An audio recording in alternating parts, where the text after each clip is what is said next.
Dr. Asbell, at the 2016 ARVO meeting, the update from the ARMOR surveillance study was presented. Could you give us an overview of the update and what it means? You know, in other kinds of infections like pneumonia, urinary tract infections, they do yearly surveillances to see what's going on. Up until relatively recently, we had not done that among ocular isolates. The ARMOR study is a US-based, many sites across the United States, collecting eye cultures and analyzing them very carefully. In fact, over the last 5 years, we've analyzed over 3,000 isolates and really found some interesting information. One thing, resistance is there.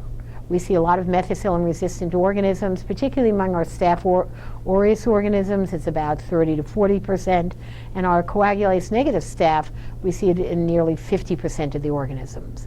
So this trend helps us figure out how best to pick an antibiotic as a clinician. So even though it's the whole country, it gives you that information which tells you how to begin treating a patient.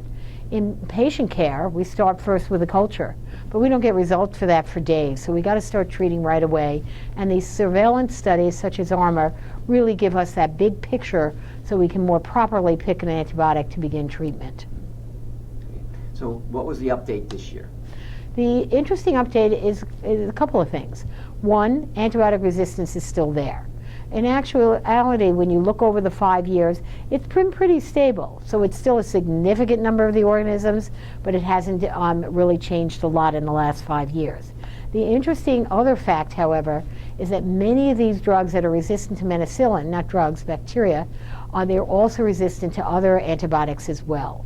So we're seeing a lot of them that have multi-drug resistance. That means you pick that first antibiotic, you think it's going to work well, it's not because it's methicillin resistant.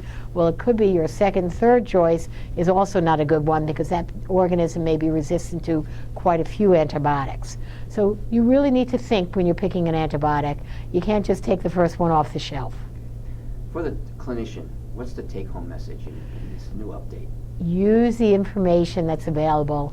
The ARMOR study gives you up-to-date information on resistant patterns, which antibiotics work best, what their MIC, their potency are, and this is a way for you to pick properly and pick intelligently your best choice to begin treating an eye infection. Thank you, Dr. Asbell. Thank you.